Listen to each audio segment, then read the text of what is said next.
Shalom, selamat hari Minggu. Biarlah hari ini kita semua menyiapkan hati kita untuk datang kepada Tuhan dan memahami, mengalami bahwa Tuhan begitu baik yang mengampuni kita, sehingga kita terus berterima kasih karena sejauh timur dari barat Tuhan senantiasa membuang dosa kita. Saya undang kita semuanya bangkit berdiri. Sejauh timur dari barat.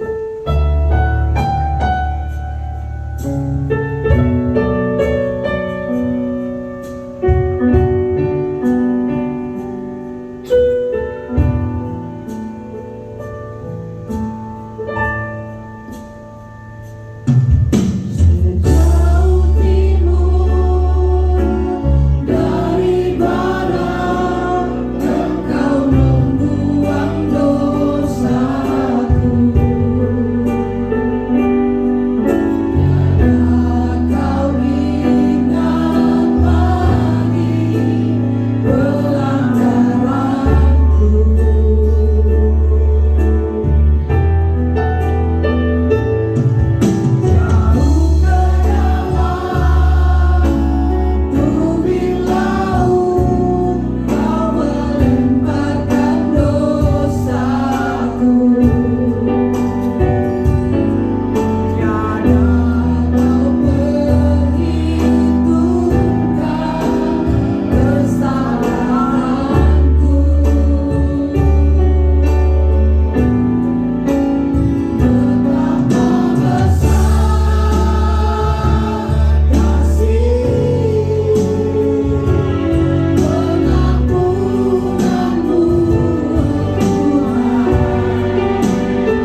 langit dan bumi beserta isinya. Kasih karunia rahmat dan damai sejahtera Allah Bapa dan Kristus Yesus Tuhan kita menyertai saudara-saudara sekalian. Amin. Nats pembimbing kita pada hari ini 1 Samuel 16 ayat 7 berkata demikian. Tetapi berfirmanlah Tuhan kepada Samuel, janganlah pandang parasnya atau perawakan yang tinggi, sebab aku telah menolaknya. Bukan yang dilihat manusia yang dilihat Allah. Manusia melihat apa yang di depan mata, tetapi Tuhan melihat hati. Amin. Silakan duduk. Amin. Shalom Bapak Ibu. Shalom. Apa kabar? Puji Tuhan. Baik, luar biasa. Sebagai anak-anak Tuhan kita selalu dalam keadaan luar biasa. Karena Tuhan menyertai kita setiap langkah kehidupan kita. Dia menopang kita, Dia memberikan kita kekuatan. Kita datang ke tempat ini, marilah kita puji dan sembah Dia. Karena Dialah kekuatan di dalam hidup kita yang menopang kita hingga kita boleh ada seperti sekarang ini. Engkaulah kekuatanku Tuhan.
Engkau begitu baik bagi kami. Kami menyerahkan hidup kami ke dalam tangan Tuhan, karena kami tahu Tuhan, kami tidak dapat berbuat apa-apa tanpa Engkau. Terima kasih buat semua anugerah-Mu Tuhan. Kami serahkan ibadah ini Tuhan, hanya di dalam nama Tuhan kami Yesus Kristus. Amin. Puji nama Tuhan. Bapak Ibu, ada sukacita? Amin. Amin, luar biasa. Kita datang ke tempat ini, kita ingin memuji, menyembah Tuhan. Kita mau bersyukur karena Tuhan baik bagi kita. Kasih-Nya tetap sampai selama-lamanya. Mari kita angkat pujian, datanglah ke Bait-Nya.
Tidak pernah berkesudahan. Dia terus memperbaharui rahmat-Nya bagi kita. Mari kita angkat pujian, Tuhan Yesus baik. Kita undang bangkit.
Kita sudah memuji Tuhan, kita sudah meninggikan Dia. Kini saatnya kita juga akan menerima kebenaran firman Tuhan. Kita siapkan hati kita seperti rusa yang haus akan aliran sungai. Begitupun hati kita saat ini, kita rindu akan siraman firman Tuhan. Mari Bapak Ibu, pribadi yang mengenal hati, kita tunduk untuk menerima kebenaran Tuhan.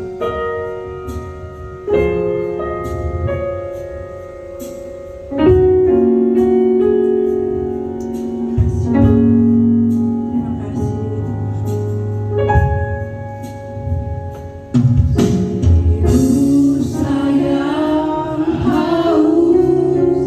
Rindu aliran sungaimu.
Bapa kami di surga, betapa indahnya kami dalam dekapan-Mu yang indah, menyenangkan, memberikan ketenangan bagi kami.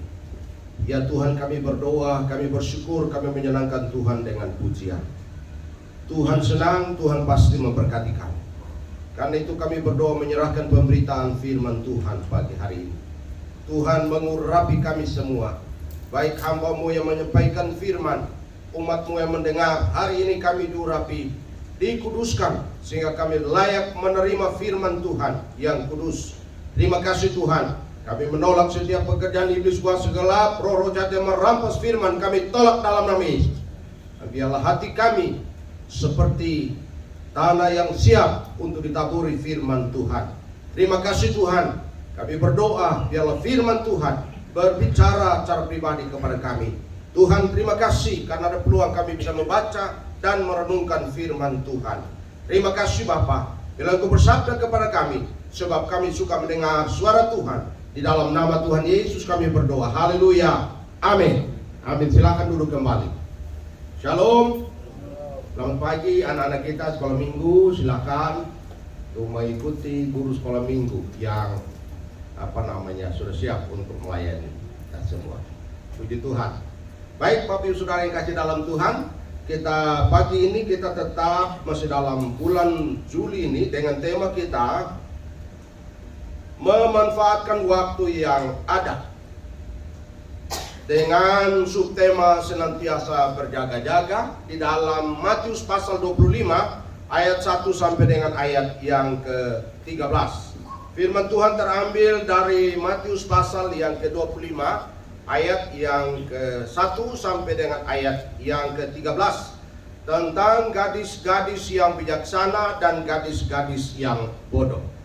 Di dalam Matius pasal yang ke-25 ayat yang pertama sampai dengan ayat yang ke-13 saya membaca dan jemaat akan menyimak firman Tuhan ini. Baik saudara yang mengikuti melalui ibadah online maupun yang ada di dalam ruangan ini. Firman Tuhan mengatakan demikian. Pada waktu itu hal kerajaan surga seumpama 10 gadis yang mengambil pelitanya dan pergi menyongsong mempelai laki-laki. 5 diantaranya bodoh dan 5 bijaksana. Gadis-gadis yang bodoh itu membawa pelitanya tetapi tidak membawa minyak. Sedangkan gadis-gadis yang bijaksana itu membawa pelitanya dan juga minyak dalam puli-puli mereka. Tetapi karena mempelai itu lama tidak datang juga, mengantuklah mereka semua lalu tertidur.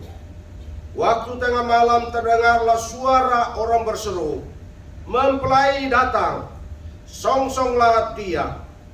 Gadis-gadis itu pun bangun semuanya lalu membereskan pelita mereka.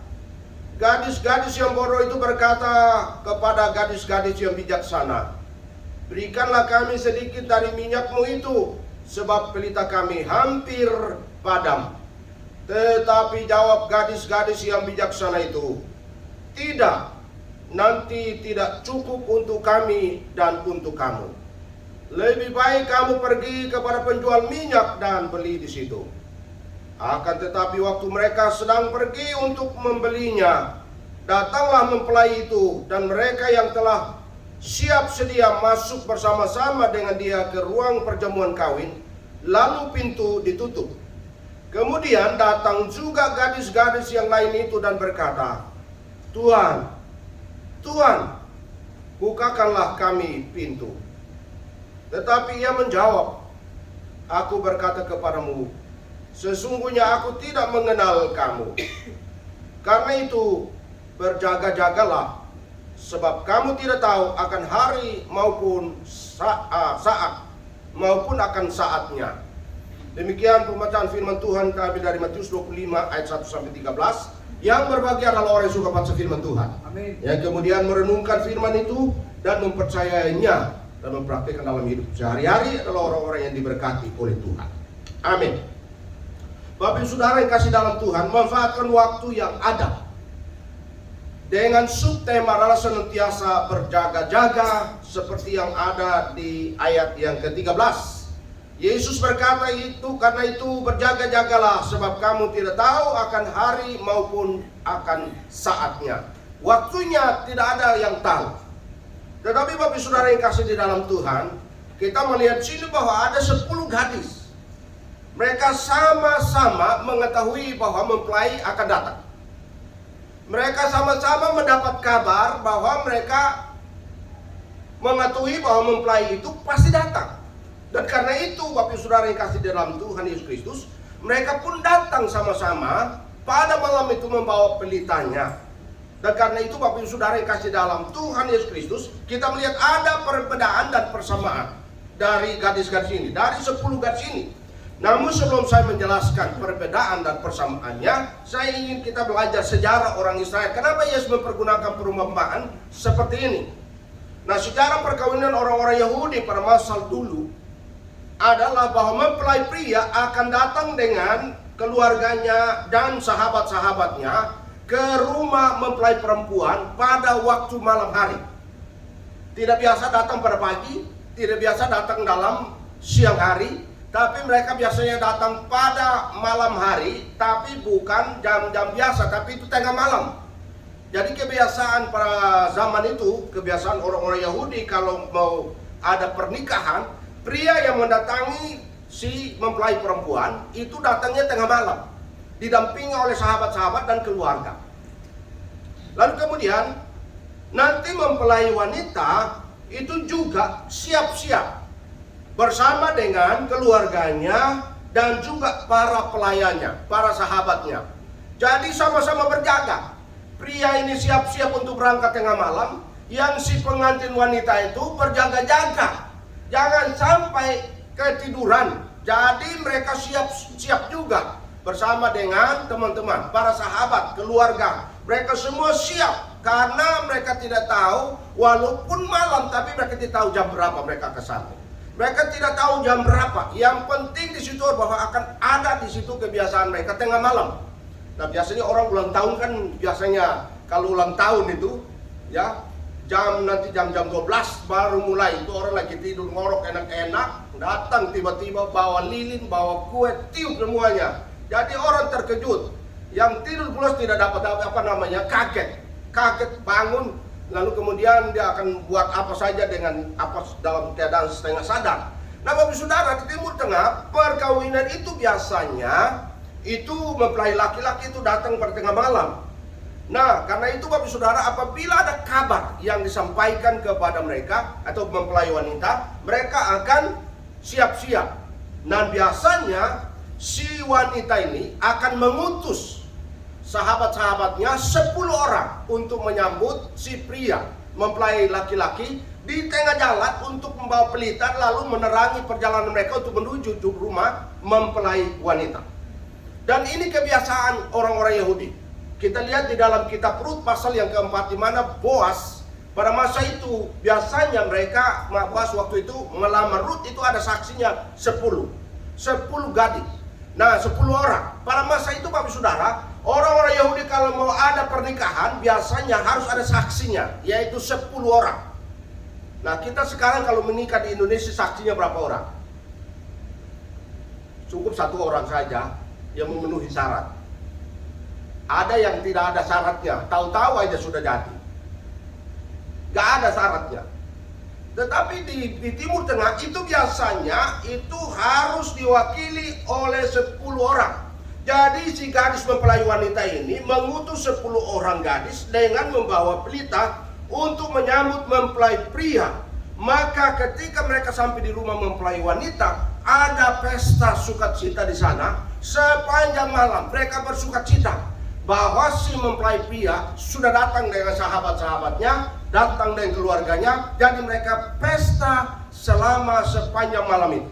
Nah, itu kebiasaan di Timur Tengah. Itu sebabnya pada waktu Yesus memberikan perumpamaan tentang kerajaan Allah, dikatakan bahwa hal kerajaan Allah itu seperti 10 orang itu. Nah, ternyata Bapak Saudara, dikatakan bahwa dari 10 orang itu hanya 5 yang bijaksana, tapi yang 5 tidak bijaksana. Ini gambaran tentang gereja. Bahwa gereja itu semua orang itu tahu pasti Tuhan akan datang, belajar tentang Tuhan, Tetapi di dalam gereja aktivitas orang-orang pada masa sekarang ini, ada yang datang siap-siap, ada yang datang tidak siap-siap. Ada yang datang sekedar untuk bisa ikut ibadah, tapi ada yang sungguh-sungguh datang untuk beribadah. Jadi karena itu Bapak Saudara yang kasih dalam ini gambaran gereja, dan dikatakan bahwa mempelai itu adalah Yesus Kristus sendiri akan menjadi mempelai pria. Dan Alkitab mengatakan dia kembali tidak ada siapapun yang tahu, karena itu waktunya harus berjaga-jaga. Waktunya cepat atau lama, waktunya mau siang atau malam, waktunya mau pagi atau sore, itu semua pakai waktu berjaga-jaga. Nah, karena itu Bapak Saudara kita bisa lihat persamaan dari gadis-gadis ini. Persamaan dari 10 gadis ini, yang pertama bahwa mereka sama-sama tidak tahu kapan mempelai itu akan datang. Sama-sama tidak tahu kapan, jam berapa, siang, malam, atau sore. Tapi yang jelas mereka itu siap. Harus siap, sama-sama tahu bahwa mempelai itu akan datang. Yang kedua, mereka sama-sama bawa pelita. Ketiga, mereka sama-sama tertidur. Itu di dalam ayat yang kelima. Mereka datang dengan pelita, sama-sama bawa pelita. Lalu kemudian mereka juga menanti dengan setia tentang kedatangan mempelai pria itu. Mereka sama-sama dengan setia menantikannya. Mereka juga sama-sama terkejut mendengar tentang mempelai pria itu akan datang. Sama-sama terkejut. Ketika mereka tertidur, sama-sama tertidur. Tetapi ketika kabar mempelai itu datang, mereka sama-sama terkejut. Bapak Ibu Saudara yang kasih dalam Tuhan, karena Yesus mempergunakan istilah pelita dan minyak. Jadi Bapak Ibu Saudara itu di dalam para teolog mengatakan bahwa pelita itu adalah firman. Mereka datang dengan firman, mereka hidup dengan firman, itu menerangi hidup mereka. Karena itu firman Tuhan mengatakan, firman itu adalah pelita bagi kakiku dan terang bagi jalan. Jadi firman itu pelita, tetapi tidak pelita itu terang untuk berjalan. Karena hanya di tempat tidak mungkin. Jadi pelita tapi terang untuk menerangi perjalanan. Jadi itu sebabnya dikatakan bahwa mereka ini benar-benar sama-sama punya pelita. Sama-sama mengetahui tentang firman itu. Tetapi Bapak Ibu Saudara kita bisa lihat sini bahwa yang ada itu firmannya, mereka ada firman yang lebih. Lalu minyak sebenarnya itu berhubungan dengan pekerjaan roh. Artinya orang yang memiliki rohnya itu, rohaninya itu pasti selalu siap, rohaninya selalu siap. Jadi dia tidak sekedar dengan firman, tapi rohaninya pun beres semuanya. Firman Tuhan mengisi hidup mereka, ada Roh Kudus dalam hidup mereka, maka cara hidup mereka akan kelihatan. Jadi itu sebabnya katakan mereka bijaksana. Ada di sini Bapak Saudara mereka terkejut. Ini kesamaan, persamaan dari ke-10 gadis ini. Jadi kita lihat sini bahwa sama-sama, tetapi perbedaannya ada di sini. Bapak Ibu Saudara, perbedaan dari 10 gadis ini. Yang pertama, 5 gadis yang bijaksana. Mereka ini bijaksana. Artinya apa? Mereka ini memperhitungkan benar-benar. Kenapa? Karena mereka betul-betul dengan firman Tuhan. Lalu kemudian mereka benar-benar hidup dipenuhi kehidupan rohani mereka itu terus. Mereka isi berjaga-jaga. Dari dikatakan 5 gadis ini mereka bawa pelita dan juga mereka membawa tambahan minyak, persediaan minyak. Lalu kemudian dikatakan bahwa gadis-gadis yang bijaksana ini mereka sungguh-sungguh berjaga-jaga, mereka sungguh-sungguh waspada. Lalu dikatakan bahwa mereka juga tidak lengah menanti kedatangan si mempelai itu. Kemudian dikatakan bahwa gadis-gadis mereka serius menantikan, merindukan kedatangan mempelai. Mereka sungguh-sungguh serius. Mereka dengan antusias. Mereka sangat fokus menantikan kedatangan mempelai itu. Nah sekarang kita lihat, apa perbedaannya Bapak Saudara dengan gadis-gadis yang bodoh itu? Nah Bapak Saudara, gadis yang bijaksana berbeda dengan gadis yang bodoh. Apa yang terjadi dengan mereka? Mereka tahu tetapi mereka kurang serius. Sama-sama tahu, tapi mereka kurang serius. Kedua dikatakan mereka sama-sama tahu, tapi mereka tidak siap ya. Mereka siapkan segala sesuatu, ada kadarnya. Pokoknya ada kadarnya. Yang penting kami bisa datang. Yang penting kami bisa ada di sini. Yang penting kami bawa minyak, bawa pelita. Tapi minyak tidak siap. menurut para penafsir, kemungkinan besar itu mereka tergesa-gesa. Mereka tergesa-gesa sehingga mereka tidak ingat lagi minyak harus dibawa. Nah, ini biasa kebiasaan. Orang yang tergesa-gesa pasti ada yang kelupaan, saudara. Biasanya orang yang tergesa-gesa itu pasti ada yang dilupakan. Nanti di tengah jalan sudah jauh baru dia ingat, wah ini kelupaan. Nah, itu kan begitu biasanya. Itu orang biasa, wah kenapa kita lupa? Nah, itu akibat dari persiapan yang tergesa-gesa, mendadak. Ya, tidak siap sungguh-sungguh, kemudian mendadak, kemudian yang lain-lain lupa. Yang penting ia bisa hadir, yang penting dia bisa datang. Jadi gadis-gadis yang bodoh ini, mereka tidak siapkan diri dengan sungguh-sungguh. Mereka mempersiapkan diri ala kadarnya saja. Yang penting bisa ada, yang penting bisa sama-sama. Tapi kita akan lihat hasilnya. Mereka tidak serius merindukan kedatangan mempelai.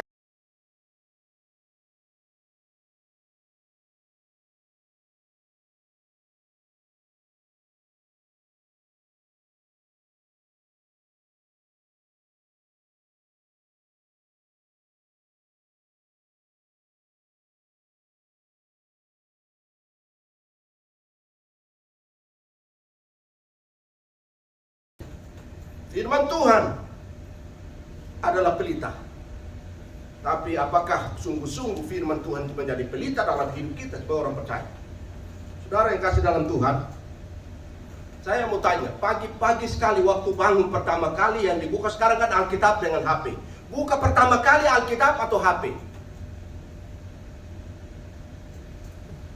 Ayo. Yang ada dekat-dekat buka pertama, pokoknya pagi-pagi, haleluya, bangun suruh bangun, mata pertama yang dibuka HP atau Alkitab. Ini kan sekarang udah langsung itu. Karena apa, saudara-saudara? Ini benarnya menantang kita untuk bisa belajar ini. Dalam HP, Alkitab ada sama-sama. Ada Alkitab di samping, ada HP di samping. Bangun pertama kali itu HP nomor 1 atau Alkitab. Pasti HP di tangan. Kenapa saudara? Karena memang itu fokusnya di situ. Nah, kan saudara Bapak Yusuf kasih dalam Tuhan, HP itu bukan Alkitab. HP bukan Alkitab. Kenapa? Karena HP itu isinya Facebook, Instagram, WhatsApp, apa nama semua di situ. Ada YouTube, semua itu HP. HP-nya bukan Alkitab. Alkitab tidak ada iklan.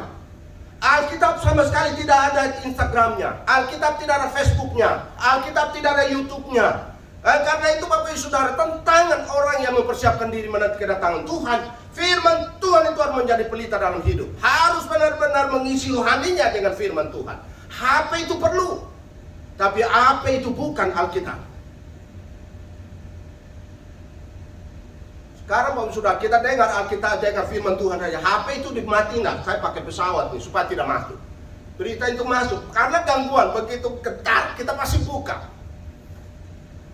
Mau fokus, tapi ada bacaan masuk ini. Ada WA masuk, ada di Facebook masuk. Ini semua. Jadi Bapak Saudara, ini sebenarnya ketika datang mau menjumpai mempelai itu tergantung pada kesiapan kita dan firman Tuhan sebagai pelita untuk menerangi hidup kita dalam perjalanan saudara. Pada tahun 90 saya waktu masih melayani di Surabaya dan pulang balik ke Jogja karena masih ada pos atau pelayanan pos yang masih ada di Jogja yang saya layani. Itu saya bolak-balik melayani di Surabaya, lalu kemudian datang lagi ke Jogja. Itu biasanya saya naik bus, itu bus malam, ada bus Mila, ada juga bus Akas. Itu Bapak Saudara larinya malam-malam. Waktu saya pulang, ini cerita saya ingat betul. Waktu ini siap-siap berjaga-jaga ini. Jadi berjaga-jaga. Waktu pulang dari Jogja itu malam-malam. Itu sudah sekitar jam 12. Orang sudah ngantuk jam 12, jam 1. Begitu kami dari bus dari Jogja, Solo, lewat Madiun masuk Caruban. Sampai di Caruban ada kol diesel yang tidak pakai lampu tapi nyelonong masuk di jalan raya itu. Bus Mila ini dia dari sini dan kekencangan itu memang terkenal. Bus Surabaya Jogja itu terkenal larinya itu luar biasa, itu kecepatan tinggi. Jadi tidak sempat rem lagi, dari supir dia langsung nabrak itu mobil yang kol diesel itu besar sekali. Jadi pas ditabrak itu kol dieselnya nempel di depan busnya. Lalu semua orang, karena saya persis 2 kursi di belakang supir, saya selalu nggak pernah tidur. Jadi saya berjaga-jaga, saya lihat semuanya. Begitu mulai call desa, saya teriak, wah ini kena. Begitu saya bilang, wah itu saya pegangan, supirnya rem mendarat, saudara. Mereka yang tidur itu semuanya dorong, semua lompat semuanya ke depan, ada yang jatuh ke bawah. Lalu tiba-tiba memang tidak ada yang meninggal, tetapi semua teriak, aduh sakit, aduh sakit. Ada satu di belakang saya, dia periksa mulutnya, dia cek, giginya habis semua. Dia bilang, aduh gigi saya habis semuanya. Itu akibat dari apa? Menurut penelitian, kalau orang yang naik bus atau naik kereta, kalau dia tidur, itulah banyak korbannya kalau ada kecelakaan. Tapi kalau orang itu dia berjaga-jaga, dia sadar, dia pasti dia akan siap untuk melakukan penjagaan diri. Jadi situ saya tahu, pada waktu kecelakaan terjadi, saya pegang kursi di depan, saya tahan itu juga kursi itu saya pegang pasti di belakang supir. Jadi saya aman, tapi yang di belakang, yang sebelah kiri saya dan di lorong itu orang lari semua dari sana langsung ke depan, teriak. Ada yang kepalanya pinjul lah, ada yang giginya habis lah, semuanya berdarah-darah dia. Saya tinggal lihat saja, supirnya turun, lalu mengurus dengan kalau diesel itu. Saudara yang kasih dalam Tuhan.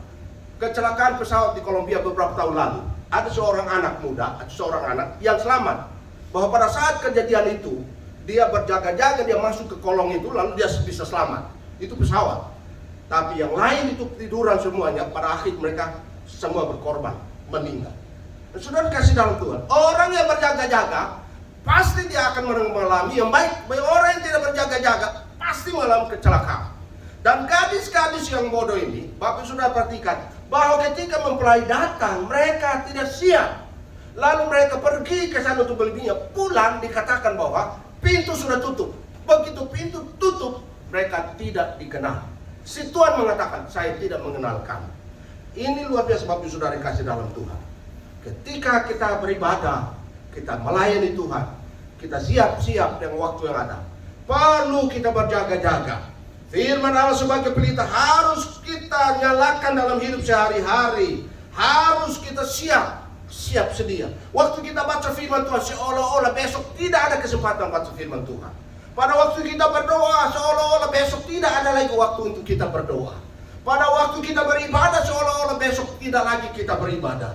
Pada waktu kita memuji Tuhan, kita seolah-olah Tuhan tidak ada kesempatan memuji Tuhan lagi. Nah, itu sebabnya sebenarnya firman Tuhan mengajar kita bahwa setiap orang, kita adalah gereja, umat Tuhan, kita dipanggil pasti ada banyak hal yang kita harus siapkan. Kita fokus ketika kita berhadapan dengan Tuhan. Dan saudara yang kasih dalam Tuhan, gadis-gadis yang bijaksana ini, mereka menanti seolah-olah Tuhan sudah dekat. Mereka beribadah, datang ke sana seolah-olah besok tidak ada lagi waktu bagi mereka. Dan mereka selalu fokus. Sementara gadis-gadis yang bodoh ini, mereka hidup dengan firman Allah sekedarnya aja. Mereka tidak sungguh-sungguh berawas-awas, mereka juga tidak fokus terhadap hal-hal yang bersifat rohani. Ibadah tidak serius, baca firman Tuhan sekedarnya saja. Lalu kemudian mereka juga melayani Tuhan sekedarnya aja. Tetapi kita sebagai anak Tuhan, gereja kita, ketika kita datang, siapapun, berapapun orang, kita tetap melayani, fokus kepada Tuhan. Firman Tuhan harus menjadi pedoman hidup kita. Kita baca firman Tuhan, kita rajin baca firman Tuhan. Seorang petinju Asia terkenal dari Filipina, Manny Pacquiao. Itu saya selalu nonton dia. Setiap kali dia mau naik ring, dia berdiri di pojok, dia berdoa. Tapi menceritakan sejarahnya, dia dari keluarga yang miskin. Tapi karena dia miskin, dia tahu dia hidupnya pasti dengan firman Tuhan. Dia baca firman Tuhan. Ya, karena itu ketika dia baca rajin firman Tuhan dengan keluarganya, dia sendiri pribadi mengkomit untuk baca firman Tuhan, berdoa, maka Tuhan angkat pelan-pelan. Dia menjadi seorang petinju yang terkenal. Berapa banyak petinju dunia yang dikalahkan oleh Manny Pacquiao. Setiap kali dia selesai menang, dia selalu berkata, haleluya, puji Tuhan. Dia pulang, dia baca Alkitab, dia berdoa, dia mengandalkan Tuhan. Dia tahu kekuatannya adalah kekuatan berdasarkan kehidupan firman Tuhan. Jadi saudara, kesaksiannya luar biasa. Beberapa pemain olahragawan yang hidup dekat dengan Tuhan, mereka juga mengandalkan itu. Tahun 88, ketika saya di Jogja sebagai ketua senat dari Sekolah Teologi Injil Indonesia, saya sebagai ketuanya, kami mengundang satu kesebelasan di Skantirani, namanya kesebelasan Haleluya dari Korea. Mereka setiap kali sebelum masuk bertanding, mereka akan bentuk salib di tengah-tengah lapangan, lalu kemudian mereka berdoa, baru mereka bermain. Saudara, itu kesaksian yang luar biasa, bahwa mereka menunjukkan bahwa mereka datang bukan saja hanya untuk sekedar main bola kaki, tetapi mereka juga menyaksikan bahwa mereka hidup dekat dengan Tuhan. Karena itu pagi hari ini Bapak Saudara, mari kita belajar dari gadis-gadis ini, bahwa berjaga-jaga waktu ini kapan saja. Kita tidak tahu hari ini, besok, sore atau malam, waktunya kita tidak tahu. Yang ada adalah kita isi hidup dengan firman Tuhan. Firman itulah pelita. Yesus berkata ialah terang. Yesus sendiri adalah firman, terang dunia itu. Hidup mengandalkan Tuhan. Maka isi waktu kita dan semua kegiatan kita juga isi dengan firman Tuhan. Pekerjaan kita dari hari ke hari, kita siapkan dari firman Tuhan. Karena itu Bapak Saudara, ingat baik-baik, saya tidak bosan-bosan tiap pagi saya posting itu renungan. Tidak bosan-bosan. Pasti saya kirim supaya jemaat membaca renungan-renungan itu. Saya tidak tahu berapa banyak yang baca renungan itu, tapi saya baca, berdoa, saya posting, saya kirim, supaya jemaat betul-betul hidup dengan firman Tuhan, mengandalkan Tuhan. Hidup kita ini bergantung pada Tuhan dengan firman-Nya. Puji-pujian, ibadah kita, semuanya berada dalam kontrol Tuhan. Karena itu sebagai tanda kita berjaga-jaga. Mungkin kita sedang menyanyi, Tuhan datang. Mungkin kita sedang berdoa, Tuhan datang. Mungkin kita sedang bersaksi, Tuhan datang. Mungkin sedang kita menyembah Tuhan, Tuhan datang. Berjaga-jaga. Apa pendeta ngomong enak aja. Iya, Pak Pendeta juga aktif. Kerja. Tapi kerja sambil berjaga-jaga. Kerja sambil memuji Tuhan. Semuanya dikontrol oleh Tuhan. Kita tahu waktu itu pasti datang. Tapi kita tidak tahu dekat, lama atau cepat. Itu kita berjaga-jaga. Amin. Baik, kita belajar dari firman Tuhan. Bapak Ibu, kita belajar dari wanita. Kita fokus setiap kali kita bangun apa saja. Fokus pertama adalah firman Tuhan. Fokus pertama adalah memuji Tuhan. Fokus pertama kita menyembah Tuhan. Baru kita aktif hari lepas hari. Siap sedia setiap saat. Siap sedia. Seperti gadis-gadis yang bijaksana itu. Yaitu hidup mereka isi rohaninya. Tanda orang yang hidup rohaninya baik, dipenuhi oleh Roh Kudus adalah hidup buahnya akan kelihatan hari ke hari. Jadi karena itu Bapak Saudara yang kasih dalam Tuhan, orang yang bertumbuh secara rohani pasti beda. Secara fisik beda, secara rohani berbeda. Dan karena itu Bapak Saudara, pagi hari ini saya mendorong kita untuk belajar. Mari kita beribadah, kita siapkan waktu kita, selalu kita fokus pada Tuhan. Kita serius kita menghadap Tuhan. Kita juga punya waktu dengan Tuhan. Kita harus ada waktu bersama dengan Tuhan. Sehingga ketika bunyi sangkakala itu bunyi, kita pun siap untuk sambut Tuhan. Jangan sampai firman Tuhan berkata, aku tidak mengenal kamu, pintu sudah tertutup. Luar biasa sudah. Di dalam Matius pasal yang ke-7 ayat 23 katakan apa? Aku tidak mengenal engkau, aku tidak mengenal kalian, sekalian pembuat kejahatan. Bayangkan itu orang-orang yang mengatakan di ayat 21, 25, Tuhan, kami menyembuhkan orang sakit demi namamu, kami usir setan demi namamu, kami berbuat demi namamu. Pada hari terakhir Tuhan berkata, aku tidak mengenal engkau. Enyahlah daripada engkau pembuat kejahatan. Bayangkan tidak dikenal, dicap penjahat, padahal hari-hari melayani. Itu karena tidak fokus dengan Tuhan. Hidup tidak dalam kontrol dengan firman Tuhan.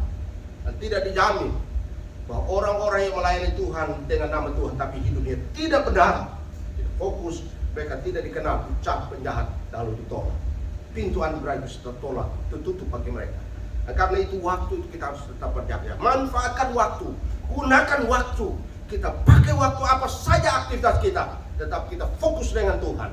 Sehingga hidup kita, hari depan kita akan terus naik, Bapak Saudara. Apakah pergumulan akan membuat kita jauh? Tidak. Ada pergumulan membuat kita makin naik. Ada masalah membuat kita makin naik. Bukan buat masalah kita buat kita makin turun. Ada pergumulan, ada persoalan, ada tantangan buat kita makin naik. Kehidupan rohani kita makin dekat dengan Tuhan. Sehingga makin lama kita makin sempurna di dalam Kristus Yesus. Nah, karena itu Bapak Saudara, pagi hari ini saya dorong jemaat, mari kita belajar. Kita punya kehidupan berdoa bersama-sama. Ada kita berdoa bersama-sama untuk kemajuan rohani kita, pekerjaan Tuhan, bersama-sama fokus untuk mengiring Tuhan di dalam menyiapkan hati kita menanti kedatangan Tuhan. Tuhan pasti datang. Tidak mungkin Tuhan tidak datang. Pasti datang. Saudara, ada 5K. Saya mau beritahu saudara supaya tahu. 5K adalah pertama, kedatangan Kristus itu adalah pertama, kelahiran Kristus. Apakah kelahiran Kristus itu dalam waktu berapa tahun? Itu ribuan tahun. Waktu Yesus bilang akan ada lahir, itu firman Tuhan mengatakan akan lahir anak seorang anak laki-laki. Itu tidak dalam waktu yang dekat. Itu ribuan tahun. Waktu Yesus lahir semua kaget. Ahli Taurat kaget. Karena itu ribuan tahun. Kelahirannya terjadi kemudian. Kematian. Alkitab mengatakan dia pasti mati. Kemudian dikatakan kebangkitan. Dia bangkit. Itu Alkitab isinya. Yang ketiga itu kebangkitan. Yang keempat adalah kenaikan. Sekarang yang terakhir ada kedatangan. Sudah berapa ribu tahun? Yesus berkata akan datang. Sudah 2000 tahun lebih orang berkata, tidak ada datang Tuhan. Tidak ada, sudah ribuan tahun. Bapak Saudara, K pertama dan K kelima itu lama. Ribuan tahun. Orang akan lengah. Ahli-ahli Taurat pada waktu itu pun tidak tahu kapan. Tapi ketika lahir, baru mereka tahu. Kedatangan Tuhan itu ribetkan. Tidak ada yang tahu. K yang kelima dan K pertama itu sama-sama lama. Tetapi sekarang dia tanda-tandanya. Yesus berkata, lihat tanda-tandanya saja. Engkau tahu tanda-tanda itu menandakan aku sudah dekat. Jadi ada perang, ada gempa, ada kelaparan, ada kebencian. Ada juga di mana-mana ada kebencian. Dan karena itu Bapak Saudara, tanda-tandanya saja sudah menunjukkan bahwa kita harus bersiap-siap. Pergunakan waktu setiap saat dengan Tuhan. Amin. Mari kita tundukkan kepala kita berdoa. Kita siapkan masing-masing berdoa dalam hati Tuhan. Ajar saya untuk hidup firman Tuhan sebagai pelita dalam hidup saya. Masing-masing berdoa menyerahkan hati, berkomit dengan Tuhan dan firman. Oh saudara dan saya, isi hidup kita dalam aktivitas kita di dunia ini, baik melalui aktivitas sebagai karyawan, sebagai pelajar, sebagai keluarga, mari hidup kita berpadanan dengan firman Tuhan. Kita menjaga-jaga, menggunakan waktu yang ada. Kita manfaatkan setiap waktu dalam aktivitas kita. Apapun aktivitas kita masing-masing, yang Tuhan percayakan aktivitas masing-masing kepada kita hari lepas hari, kita selalu memanfaatkan waktu yang ada bersama dengan Tuhan, firman-Nya. Bapa, terima kasih untuk firman Tuhan. Ajar kami untuk senantiasa berjaga-jaga. Ajar kami akan senantiasa fokus bersama dengan Tuhan dan firman. Terima kasih ya Tuhan. Kami berdoa hari ini kami senantiasa berjaga-jaga. Kami berwaktu bersama dengan Tuhan, baik dalam ibadah, baik dalam firman, baca firman, perenungan firman, dalam pujian. Terima kasih ya Tuhan. Kami mengucap syukur firman Tuhan. Tuhan meteraikan firman itu dan roh Allah yang tinggal di dalam hidup kami, hati kami. Roh itu juga menerjemahkannya lebih dalam lagi kepada kami pribadi lepas pribadi. Terima kasih Tuhan. Dalam nama Tuhan Yesus kami berdoa. Haleluya. Amin. Amin. Terima kasih kepada Bapak Pendeta Nahor untuk firman-Nya. Biarlah firman yang telah kita dengar menjadi tertanam di dalam hati kita, menjadi kekuatan, bahkan dapat kita terapkan dalam kehidupan kita hari-hari lepas hari. Kita menjadi anak-anak Tuhan yang bijaksana, yang siap menanti kedatangan Tuhan. Saat ini kita juga akan memberikan yang terbaik bagi Tuhan, bagi pekerjaan Tuhan. Marilah untuk kepada petugas persembahan disiapkan dan persiapkan diri. Kita akan pujian Allah itu baik.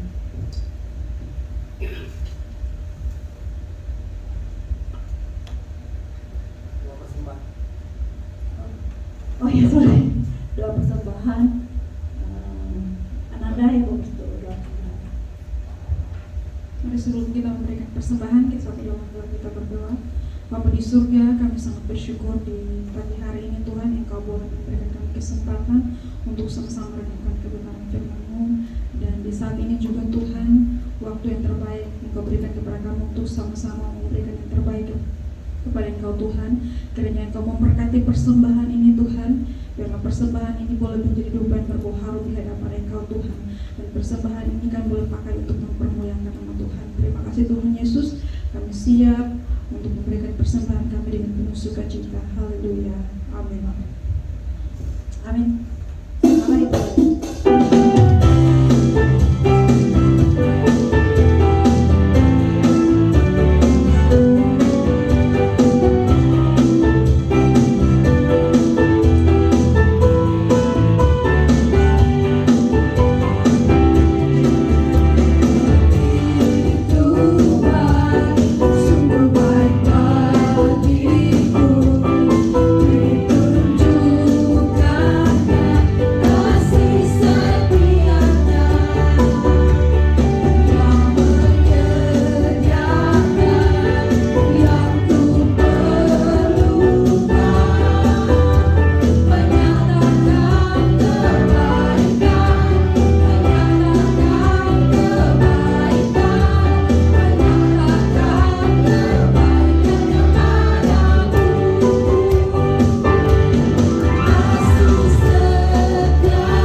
Saya undang jemaat untuk berdiri dan kita akan bersama-sama dengan segala orang-orang percaya dari segala abad.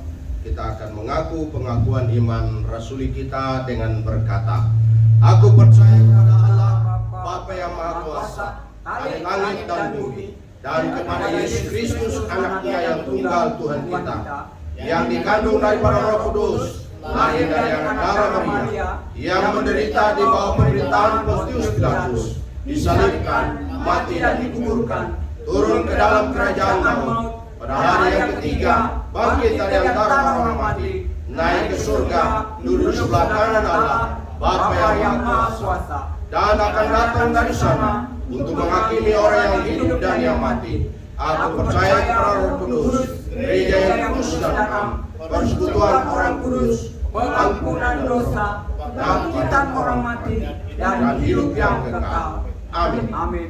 Silakan duduk kembali dan kita akan masuk di dalam doa syafaat dan kita akan akhiri dengan doa Bapa kami bersama-sama. Mari kita masuk di dalam doa. Bapa kami di surga, terima kasih kami sudah memuji Tuhan. Kami mendengar firman Tuhan. Terima kasih Tuhan. Kami memberikan persembahan. Biarlah persembahan kami baik perpuluhan ucapan syukur pelayanan pekerjaan Tuhan, memperluas pekerjaan Tuhan di bumi ini melalui gereja kami GSI Alpha Omega.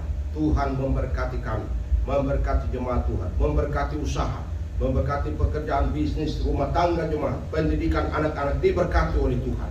Berdoa di dalam nama Yesus memberkati jemaat Tuhan, baik yang ada di dalam ruang ini diberkati oleh Tuhan, baik yang mengikuti ibadah online diberkati oleh Tuhan. Terima kasih ya Tuhan. Kami berdoa, kami menyerahkan seluruh jemaat Tuhan, kami menyerahkan jemaat-jemaat kami dalam pergumulan. Tuhan, mari Engkau berdoa, kami berdoa, Tuhan Engkau tolong mereka. Dalam doa mereka Tuhan jawab, dalam permohonan mereka Tuhan jawab, doa-doa mereka didengarkan oleh Tuhan, permintaan mereka didengar oleh Tuhan. Tuhan jawab sesuai kehendak Bapa di surga. Terima kasih Bapa di surga. Kami berdoa menyerahkan seluruh jemaat Tuhan dalam aktivitas hari lepas hari. Kami sambil menantikan kedatangan Tuhan, hidup kami senantiasa berpadanan dengan Tuhan dan firman-Nya. Terima kasih Bapa. Kami berdoa dan kami menyerahkan ya Tuhan kebaktian-kebaktian kami, ibadah-ibadah kami baik sekolah minggu maupun ibadah debat konsel. Tuhan memberkati setiap kegiatan ibadah kami, sehingga nama Tuhan dipermuliakan. Kami semakin hari semakin tumbuh dewasa iman dan rohani kami, sehingga kami makin mengenal, makin dekat dengan Tuhan. Terima kasih Bapa, terima kasih. Kami menaikkan syafaat kami dan kami berdoa, kami menyerahkan anak-anak kami dalam pendidikan mereka, dalam pertumbuhan kesehatan mereka. Tuhan tolong kecerdasan, kepintaran Tuhan limpahkan buat anak-anak kami. Terima kasih Bapak. Kami juga berdoa, kami menyerahkan ya Tuhan situasi bangsa kami, pesta demokrasi tahun depan 2024. Tuhan tolong sehingga pesta demokrasi ini akan berjalan dalam pimpinan kontrol Tuhan. Kami berdoa, kami menyerahkan pemimpin kami sekarang ini, baik mulai dari Pak Presiden Joko Widodo bersama Bapak Mahfud Amin, bersama dengan para menteri kabinetnya ada. Tuhan memberkati, Tuhan tolong sehingga semua keputusan, kebijakan yang diambil berasal dari Tuhan dan dikontrol oleh Tuhan, sehingga Indonesia berada dalam kontrol Tuhan. Diberkati, bangsa yang menjadi bangsa yang besar, bangsa yang makmur, di dalamnya nama Tuhan dipermuliakan. Terima kasih Bapa di surga. Terima kasih, kami berdoa, kami menyerahkan bangsa kami menyerahkan gereja Tuhan. Ibadah-ibadah hari ini di mana saja, baik di kota, di desa, di lembah-lembah, di gunung, di pedalaman, Tuhan menyertai. Sehingga ibadah hari ini menyenangkan Tuhan. Ada banyak orang mengalami perjumpaan dengan Tuhan.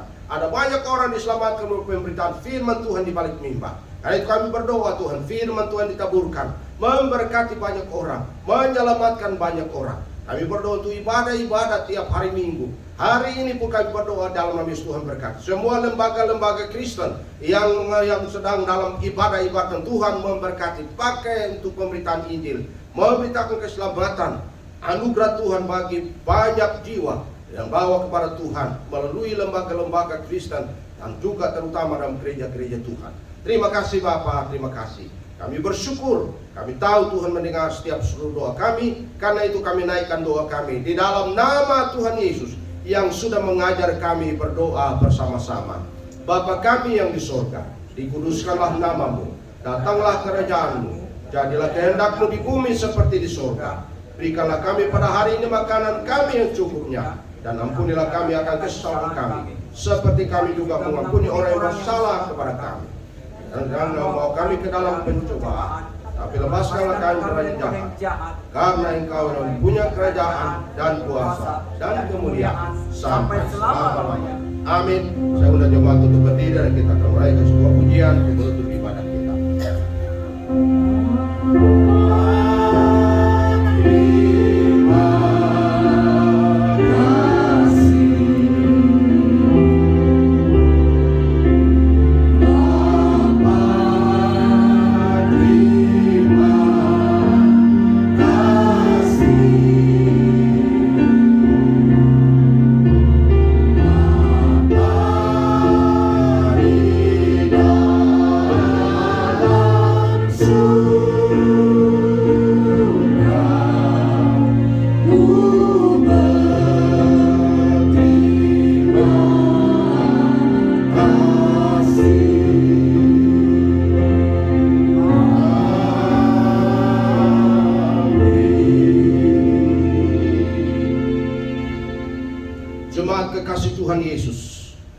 sekarang arahkanlah hatimu kepada Tuhan.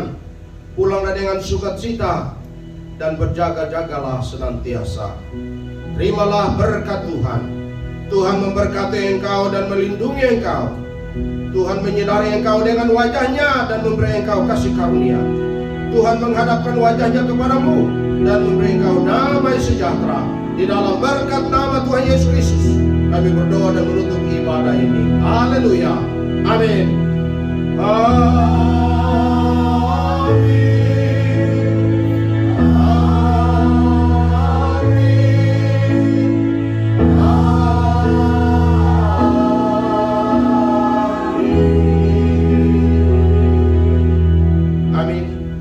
Saat teduh, Tuhan memberkati.